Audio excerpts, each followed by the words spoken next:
திருமகள் TV பல்சுவைகள் படைக்கும் பாசறை.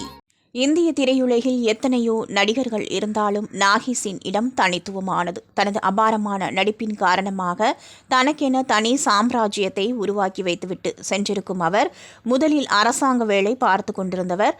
ஆனால் நடிப்பின் மீது தீராத ஆர்வம் இருந்ததன் காரணமாக அந்த வேலையை துச்சமாக உதறிவிட்டு சென்னைக்கு வந்துவிட்டார்.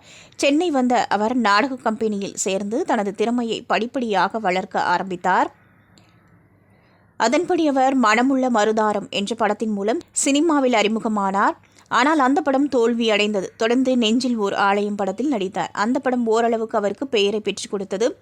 அவரது திரை வாழ்க்கையில் திருப்புமுனையாக இருந்தது கே. பாலச்சந்தர் எழுதிய நாடகத்தை மையமாக வைத்து கிருஷ்ணன் பஞ்சு இயக்கிய சர்வர் சுந்தரம் திரைப்படம். அந்த திரைப்படத்தில் நாகேஷின் உடல் மொழியும் நடிப்பும் வேறு தளத்தில் இருந்தன. அப்படத்தில் ஹோட்டல் காட்சிகள் மட்டுமின்றி அனைத்து காட்சிகளிலும் தனது திறமையை வெளிப்படுத்தி பாலச்சந்தர் மட்டுமின்றி பலரது கவனத்தையும் ஈர்த்தார். இதன் காரணமாக பாலச்சந்தரின் குட் புக்கில் இடம் பிடித்தார் அவர். சர்வசுந்தரம் வெற்றிக்கு பிறகு தொடர்ந்து பல படங்களில் நடித்தவருக்கு திருவிளையாடல் திரைப்படம் அடுத்த திருப்புமுனையாக அமைந்தது. அதில் சிவாஜி கணேசனுக்கு போட்டியாக தருமி என்ற கேரக்டரில் நடித்து அப்ளாஸை அள்ளினார். சிவாஜி கணேசன் நாகேஷிடம் கவிதை சொல்லும் சீனிலெல்லாம் நாகேஷ் செய்த சம்பவம் தரமானது. தொடர்ந்து அவர் நடித்த நேர்குமிழி, காதலிக்க நேரமில்லை, பட்டினத்தில் பூதம், தில்லானா மோகனம்பாள் உள்ளிட்ட பல படங்கள் மெகா ஹிட் அடித்தன. நாகேஷின் நடிப்பும் உச்சம் தொட்டது. நாகேஷ் கிட்டத்தட்ட 1000 படங்கள் வரை நடித்திருக்கிறார். காமெடியன், கேரக்டர் ரோல், வில்லன் என எந்த கதாபாத்திரம் கொடுத்தாலும் அதில் புகுந்து விளையாடக்கூடியவர். இன்று வரை யார் காமெடி செய்தாலும் அதில் நாகேஷின் உடல் மொழி கொஞ்சமேனும் வந்துவிடும். இந்நிலையில் பிரபல ஒளிப்பதிவாளரும் நடிகருமான இளவரசுக்கு நாகேஷ் செய்த அட்வைஸ் குறித்து காணலாம்.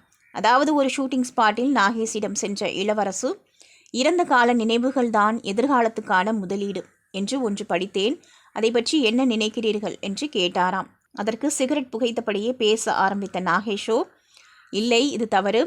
திருவிளையாடல் தருமி, தில்லானா மோகனம்பாள், வைத்தி போன்ற கேரக்டர்கள் எல்லாம் என்னை எங்கேயோ கொண்டு போயின. அதெல்லாம் இறந்த காலம். இப்போதெல்லாம் எனக்கு வேலையே இல்லை. ஆனால் நீயோ மாதத்துக்கு 15 நாட்களாவது ஷூட்டிங் செஞ்சு விடுகிறாய். இப்போதைக்கு நீதான் என்னை விட பெரிய நடிகன். அப்படி இருக்கையில் நான் அப்போது பெரிய நடிகனாக இருந்தேன் என்ற நினைப்பில் இருந்தால் உன்னை மதித்து நான் பேசுவேனா? அதனால் எதுவாக இருந்தாலும் மறக்க கற்றுக்கோ. இறந்த காலத்தை ஏன் பார்க்கிற? அதுதான் இறந்து விட்டதே என்று கூறினாராம்.